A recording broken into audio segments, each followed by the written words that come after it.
오늘 저와 여러분에게 주시는 하나님의 말씀은 요한계시록 12장 17절 말씀입니다.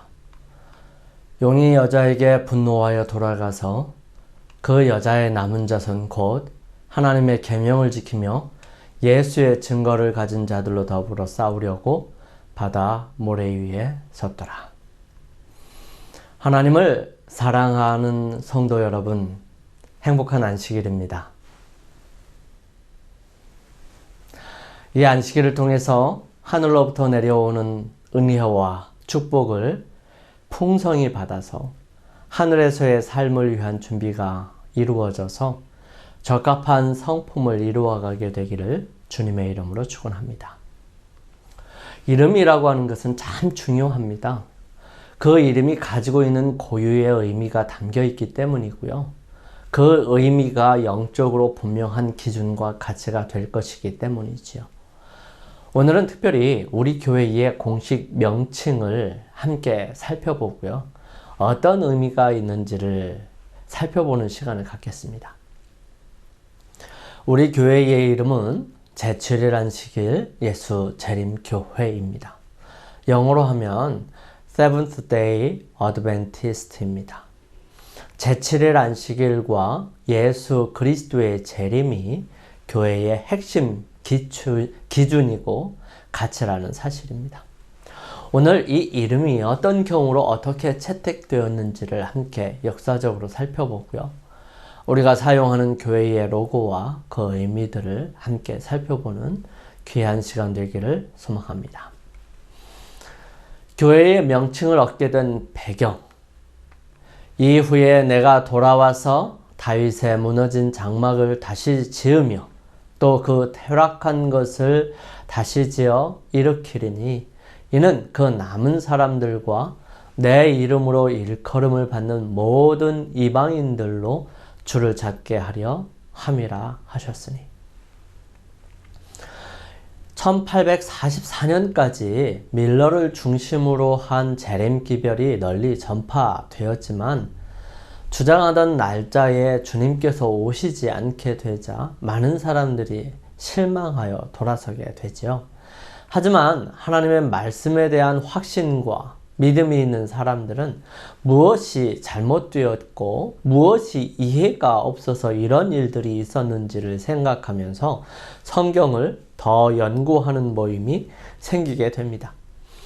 밀러와 함께하는 사람들, 소위 밀러주의자들은 2300주야 끝이 1843년에 있을 것이라는 주장에서 만년설이 등장하므로 기원 후와 기원 전 영년이 없기 때문에 1844년으로 고치게 되죠. 이 날짜에 관하여서는 크게 3월 21일과 4월 18일 두 개의 날짜가 잡혔죠. 이 두 날에 예수님께서 오시지 아니함으로 인해서 크게 실망하였습니다. 이것이 첫 실망이었고요. 하지만 1844년 8월에 스노우에 의해서 2300주의 끝이 유대력으로 7월에 이루어질 것이라고 하는 주장이 일게 되었는데요. 그것은 제7월 운동이라고 불려집니다. 1844년 10월 22일 이 유대력으로 7월 10일에 해당하는 대속죄일이었습니다. 많은 재림운동을 해왔던 사람들은 3월 21일과 4월 18일이 그냥 지나가게 되자 제7월 운동이 각광을 받게 되었고요. 유대력의 대속죄일이 태양력으로 10월 22일에 대한 주장이 일게 되는 것입니다. 밀러와 스노우에 의하면 유대의 제사 절기는 예수님의 초림과 재림에 의해서 성취될 표상들인데 6월절은 예수님의 십자가의 죽으심으로, 무교절은 예수님께서 죽으셔서 무덤에 장사 지내므로, 초실절은 예수님의 부활로, 그리고 오순절은 성령의 강림운동으로 각각 성취되었고, 이에 예수님의 재림은 가을절기를 통해서 표상된 부분을 성취시킬 것으로 나팔절은 바로 재림운동으로 대속죄일은 바로 예수님의 재림으로 인식하고 주장하였던 것입니다. 그리고 장막절은 하늘에서의 천년기로 성취될 것을 주장했습니다. 이 주장할 때에는 아직 1844년 8월이었기 때문에 많은 사람들이 여기에 관심을 보였어요. 이들이 대속죄일의 의식의 중요한 요점은 대제사장이 성소에서 나오심으로 화해가 완성된다는 사실인데, 이것은 두 번째 오시는 대제사장 예수님에 대한 표상으로 이해하고 주장하였던 것입니다. 이것은 엑세터 야외회를 기점으로 재림운동 역사에서 제7월 운동으로 밀러운동, 재림운동의 절정기를 맞게 됩니다. 이 운동은 마태복음 24장의 열처녀 비유에서 다 졸며 잘 때에 신랑이로다 맞으러 나오라는 소리를 밤중 소리라고 하는데, 그 진정한 시련이라고 보았다는 것입니다. 이때에도 주님께서 오시지 아니하심으로 두 번의 큰 실망이 있고 난 다음에 재림운동에 참여했던 많은 사람들은 여러 가지 부류로 나누어지게 됩니다. 많은 사람들이 1844년 10월 22일 아침부터 밤 12시까지 기대와 부푼 가슴을 안고 기다리고 있었어요. 하지만 그때에 그들이 기다리는 주님께서는 오시지 아니하셨고요. 그날은 아무 일 없이 지나게 되었습니다. 이때에 재림운동에 참여한 사람들은 크게 네 부류로 나누어지게 되는데요. 이 재림운동에 참여한 것을 후회하고 물러난 사람들, 그리고 2300주에 대한 계산은 정확하다고 인정하고 예언된 사건이 이루어졌다고 보는 사람들, 그리고 실망으로 신념이 흔들린 사람들, 계속해서 새로운 날짜를 계산하는 사람들, 이렇게 여러 가지로 나누어지게 되는데요. 여기에 재림교회는 두 번째 2300주에 대한 계산은 정확하고 그 예언된 것이 이루어졌다고 믿는 무리에 속해서 실망, 즉 예수님께서 재림하시지 않는 이유를 성경에서 찾고자 하는 사람들이 생겼습니다. 그 중에 하나가 하이람 에드슨이었고요. 하나님께로부터 계시를 받아 증거하는 엘렌 하몬이 있었고, 그리고 제7일 침례교인으로서 재림 신도가 된 레이첼 오우쿠스 부인이 있었습니다. 또한 프레드릭 휠러와 프러블, 그리고 조셉 베이츠, 제임스 화이트이 있었고요. 이들은 주로 계속해서 발달하고 있는 인쇄 기술을 인해서 출판 사업을 하게 되고, 처음에는 얼마 안 되는 모임이 점점 커지게 되고, 건물과 출판소, 교회의 소유권 문제와 교회를 돌보는 목사들의 안정적인 지원을 위해 조직이 필요하게 되었음을 인식하게 됩니다. 또한 교회의 중요한 진리를 벗어나 무리를 일으키는 일을 방지하고 해결하기 위해서 제재할 수 있는 방법이 없었기 때문에 교회 조직이 필요하게 되었던 것입니다. 몇 안 되는 지방교회 건물들, 베르크릭의 출판소, 또 대형 천막들에 대한 소유권을 교회가 가지고 있지 못했지요.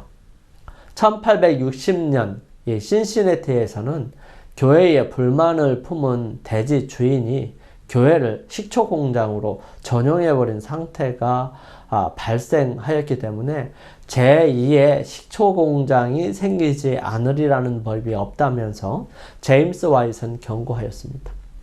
하지만 여기저기 각 주에 맞게 각기 다른 이름으로 조직을 갖게 되었는데요. 통일성과 단체로서의 역할도 의심스럽게 되었습니다. 그러므로 법인체 조직과 더불어서 적절한 교회의 명칭의 선택도 시급한 문제로 등장하게 되었던 것입니다. 1860년 전반기 교회 조직을 둘러싼 활발한 토론이 시작되었는데요. 하지만 법인체 조직은 그리스도와 가이사를 연합시키는 행위라고 반대하는 여론이 코트레를 중심으로 만만치 않게 전개되고 있었습니다. 하지만 제임스 와이트는 1860년 7월 29일 이 베를크릭의 신도 대표자 총회를 소집해서 출판소 법인체 조직 문제를 토의하게 하였습니다. 이때 조셉 베이츠가 의장, 우라이아 스미스가 서기로 한 이 총회에서 로프 보로우의 제안에 따라 교회의 재산권을 보호하기 위한 조처를 취하면서 동시에 세상 법에 구속되는 형편을 면할 수 있는 중간적 조치를 취하기로 결정하게 되죠. 그렇게 해서 협회, 즉 어소시에이션으로 등록해서 재산권과 계약권을 보호하기로 했습니다. 하지만 미시간 법에는 이름 없이는 등록이 불가능했으므로 이름을 제한하게 되었는데요. 가장 많이 거론된 이름이 바로 하나님의 교회와 제7의 안식일 예수 재림교회였습니다.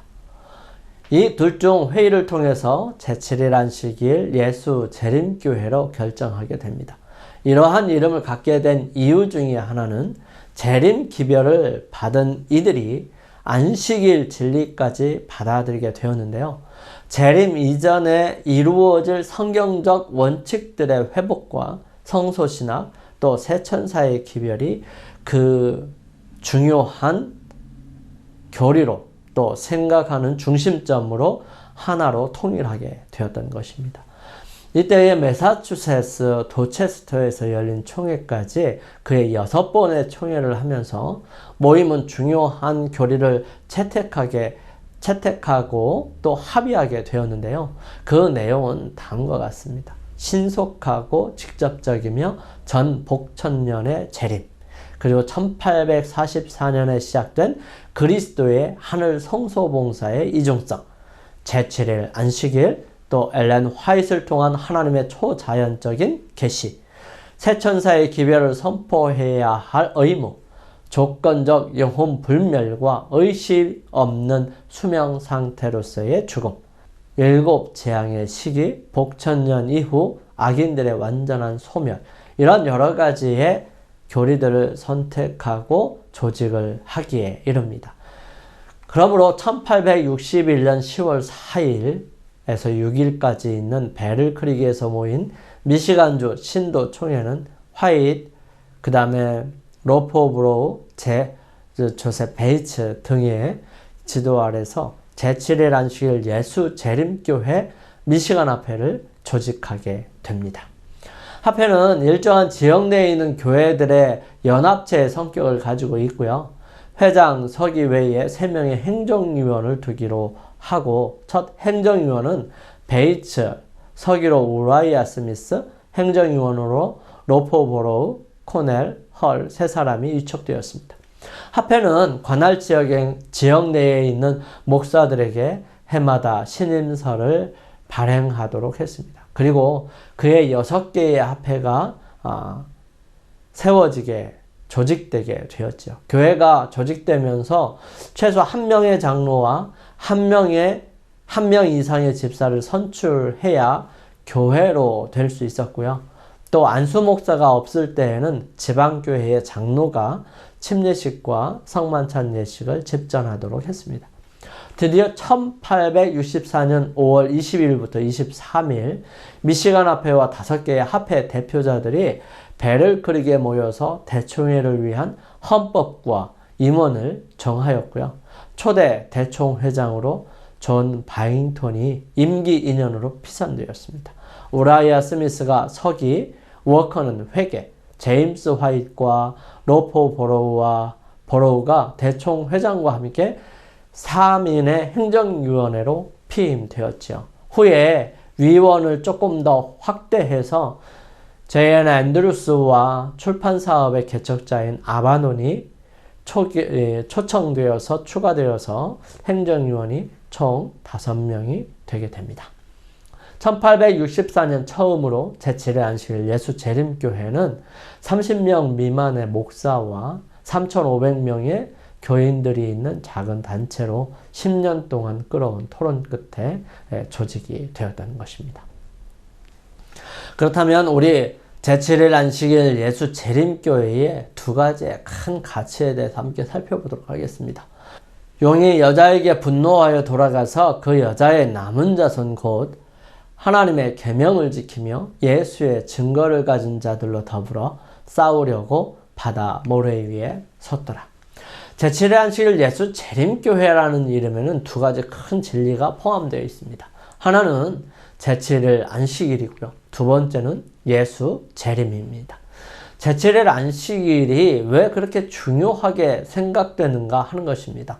성경은 하나님의 감동으로 된 책이라고 베드로후서 1장 21절에 말씀하십니다. 예언은 언제든지 사람의 뜻으로 낸 것이 아니요 오직 성령의 감동하심을 입은 사람들이 하나님께 받아 말한 것임이니라. 성경의 기록은 모두 사람이 기록한 것인데 그 기록은 하나님께로 받아서 성령의 감동하심으로 기록한 것이라고 말하고 있습니다. 즉 성경은 보고 듣고 경험하고 느낀 것을 자신의 기질과 문체에 따라 기록 방식들이 조금씩 다르게 표현된 것으로 성령의 감동하셨음을 그 책의 전체적인 부분에서 발견할 수 있습니다. 이 구약 성경은 바벨론 유수 후에 학자 에스라에 의해서 정리되고 묶여서 구약 성경이 되었고요. 그 예수님의 초림 이후 제자들과 학자들이 여러 사람들의 기록들을 모아서 27권으로 묶어서 신약성경으로 결정하게 됩니다. 역사적인 부분으로 보면 결국 아타나시우스의 주장이 관철된 27권의 신약 성서 구성은 382년 로마 공의회에서 확정되었다. 397년 카르타고 공의회에서 44권, 현재 분류로는 46권의 기존 구약 성경 목록과 더불어서 27권을 신약 정경으로 최종 인정하였다. 수많은 기록들 속에서 기준을 정하고 27권만을 선택하였다는 것입니다. 하지만 중요한 것은 그렇게 영감으로 주신 것보다 더 중요한 그분이 직접 써주신 것이 있습니다. 그것은 보여주고 말해주고 느끼고 경험하게 해주는 것보다 더 중요한 것입니다. 여호와께서 시내산 위에서 모세에게 이르시기를 마치신 때에 증거판 둘을 모세에게 주시니 이는 돌판이요 하나님이 친히 쓰신 것이더라. 성경, 구약과 신약에서 가장 중요한 것이 있다면 그것은 하나님께서 직접 쓰신 바로 십계명인 것입니다. 이 십계명에서 가장 긴 계명은 다름 아닌 네 번째 계명이지요.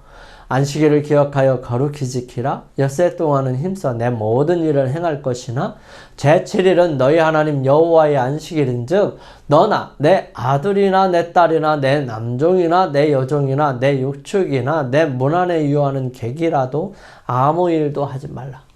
이는 엿새 동안에 나 여호와가 하늘과 땅과 바다와 그 가운데 모든 것을 만들고 제7일에 쉬었습니다. 그러므로 나 여호와가 안식일을 복되게 하여 그날을 거룩하게 하였느니라 말씀하시지요.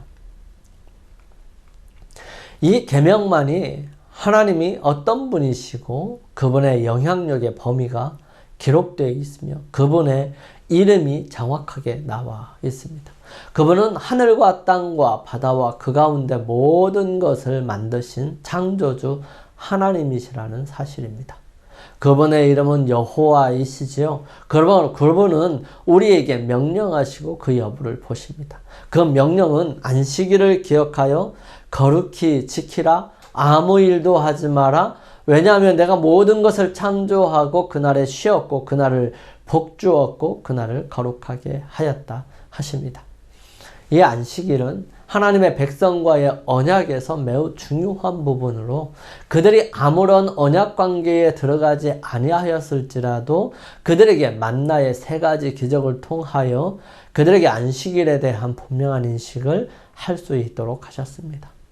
출애굽기 16장은 만나의 이야기를 저술합니다. 매일 아침마다 아침 해가 뜨기 전에 이슬과 함께 온 지면에 내립니다. 백성들은 그날 먹을 양식을 거두어야 했고요. 햇빛이 나면 이슬과 함께 사라집니다. 하지만 거두어들인 것은 없어지지 않습니다. 6일째 되는 날은, 즉 금요일은 2배가 내립니다. 모든 사람은 2배씩 거두어야 했어요. 평소에는 2배를 거두면 그 다음 날까지 두면 벌레가 생기고 썩습니다. 하지만 금요일에 거둔 만나는 안식일 아침까지 놔두어도 그냥 그대로 먹을 수 있었습니다. 안식일 아침에는 만나가 내리지 않았습니다. 거두러 나왔다가 얻지 못하고 들어온 사람들을 인하여 하나님께서 모세에게 말씀하시지요. 여호와께서 모세에게 이르시되 어느 때까지 너희가 내 계명과 율법을 지키지 아니하려느냐. 볼지어다 여호와가 너희에게 안식일을 주므로 제6일에는 이틀 양식을 너희에게 주는 것이니 너희는 각기 처소에 있고 제7일에는 아무도 그 처소에서 나오지 말지니라. 그러므로 백성이 제7일에 안식하니라. 이 안식일은 신약에 와서 예수님께서 지키셨습니다. 예수님께서 그 자라나신 곳 나사렛에 이르사 안식일에 자기 규례대로 회당에 들어가사 성경을 읽으려고 서심해. 사도들 또한 안식일을 지켰습니다. 바울이 자기 규례대로 저희에게 들어가서 새 안식일에 성경을 가지고 강론하며, 성경은 단 한 번도 안식일을 다른 날로 대신하여 지킬 수 있도록 하지 아니하였습니다. 물론 월삭과 절기 안식일이 있기는 했습니다. 하지만 그것은 예수님께서 십자가에 달려 돌아가심으로 완성시키셨고요. 예수님께서 원형이 되셨기 때문에 더 이상 월삭과 안식일, 절기 안식일은 필요가 없었습니다.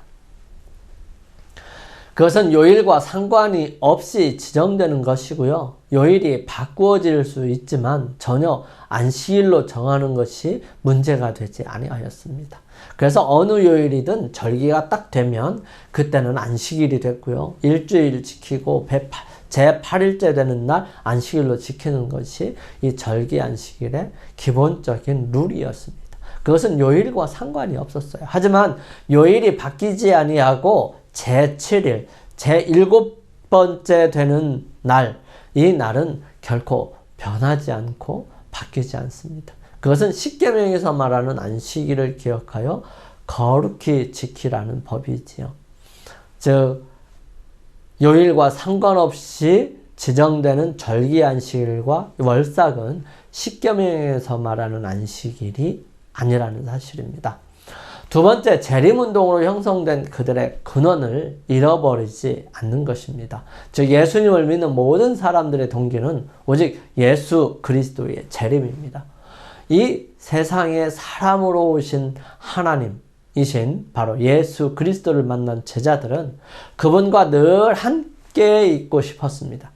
그들이 복음을 전하고 힘겹고 어려운 일들을 하였던 이유가 무엇일까요? 그것은 복음이 전해져야 주님께서 오실 것이기 때문이었습니다.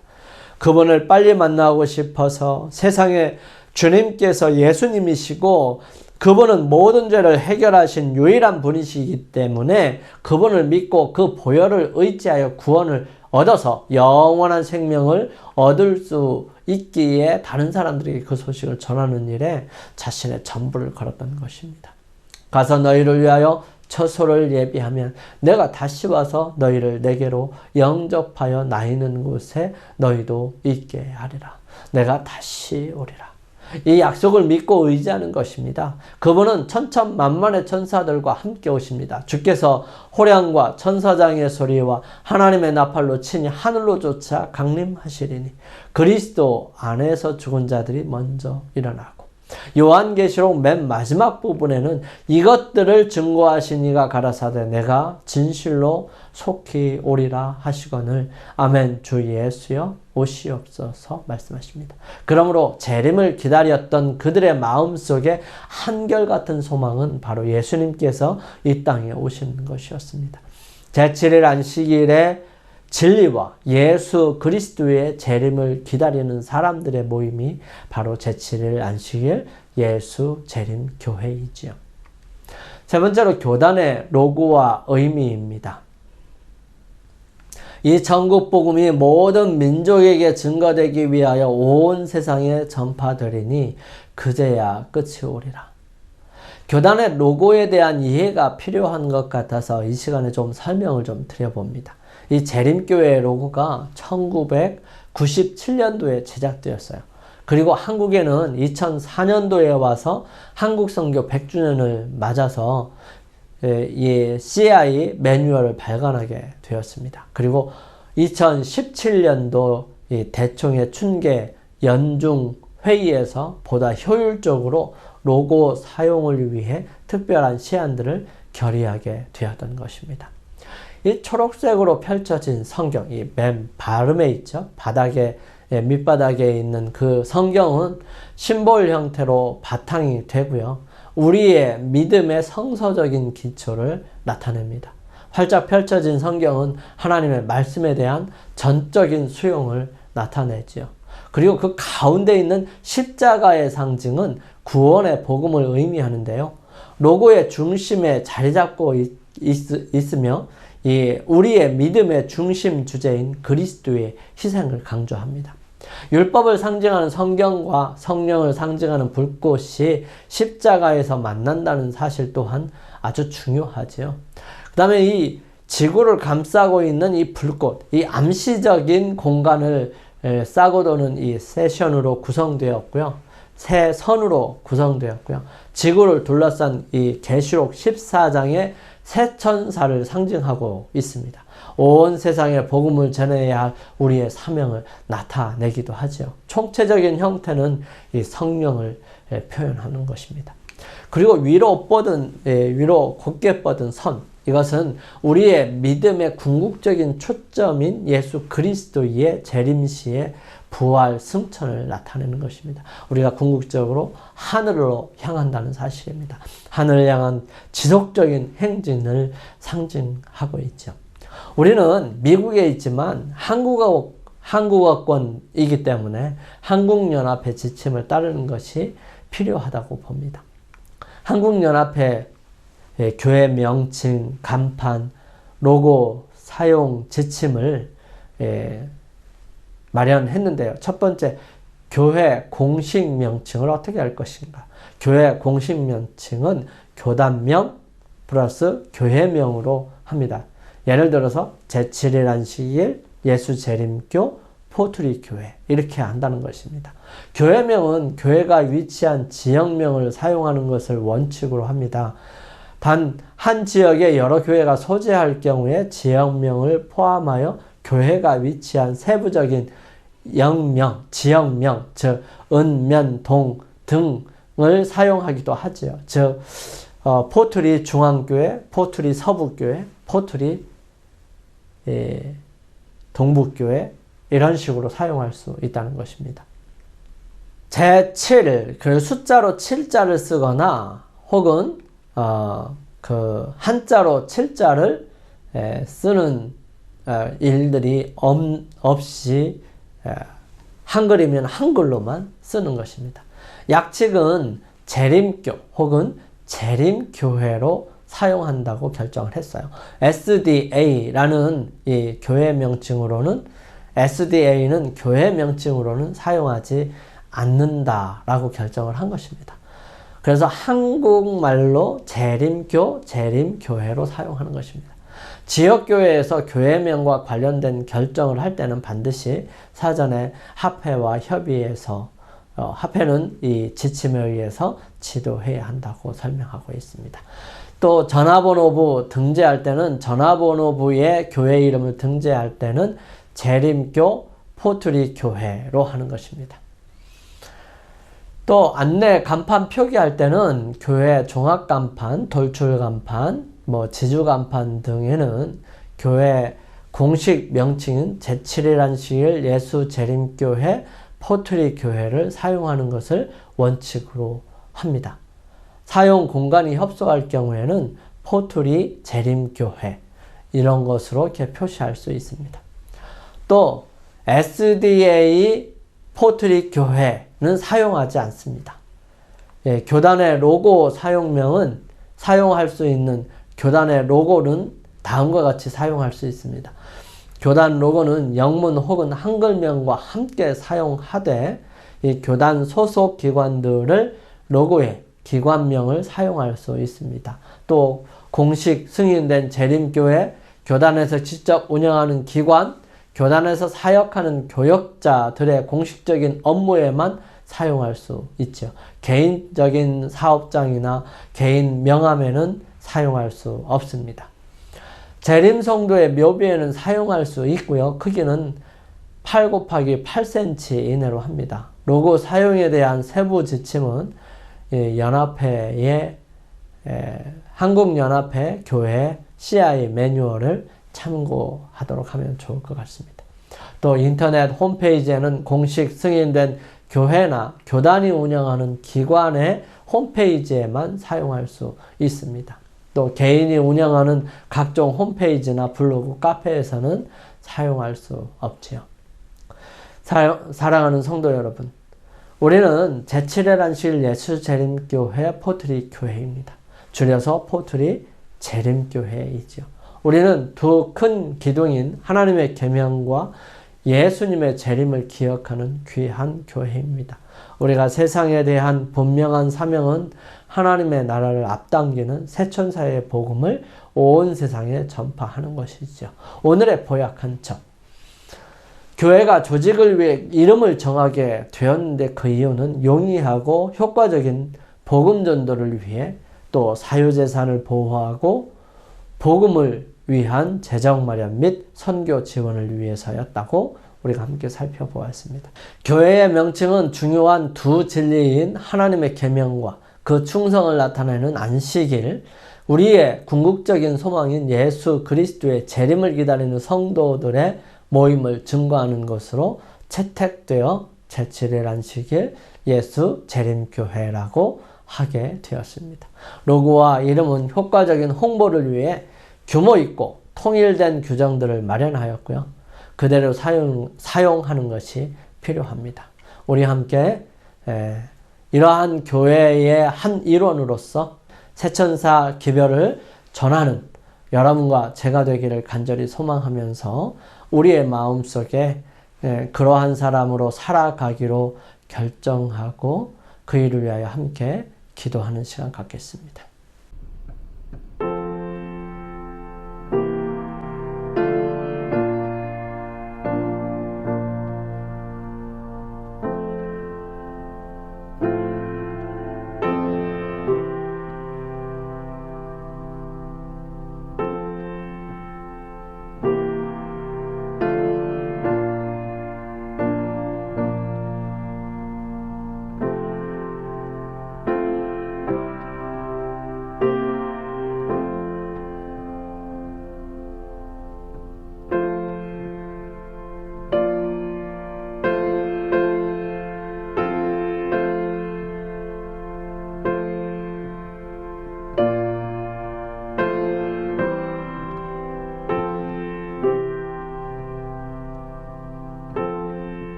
저희들을 사랑하시는 아버지 하나님, 주님의 거룩하신 은혜와 능력을 인하여 감사를 드립니다. 저희들에게 주어진 이 이름이 저희들에게 자랑이 되고 또 저희들에게 정체성이 될 수 있도록 인도하여 주시옵소서. 우리가 교회의 이름을 말할 때에 정확하게 말할 수 있는 용기 허락하여 주시고 그 이름 자체가 모든 사람들에게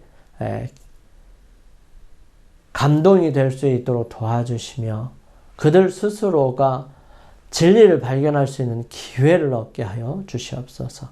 주님, 저희들 이 교회에서 가진 사명을 완수하기를 원합니다. 주님께서 역사하심으로 그 모든 일들을 이루어 주시옵소서. 주님, 오늘 이 저녁에 함께 참여한 주의 사랑하는 자녀들과 우리 모두에게 은혜의 능력과 사랑으로 함께하여 주심으로 교단을 통하여 이루어질 하나님의 귀한 뜻들이 저희들의 삶을 통하여, 저희들의 모습을 통하여, 저희들의 연합된 교회를 통하여, 모임을 통하여 이루어질 수 있도록 인도하여 주시옵기를 저희들을 사랑하시는 예수님의 이름으로 간절히 기도드립니다. 아멘.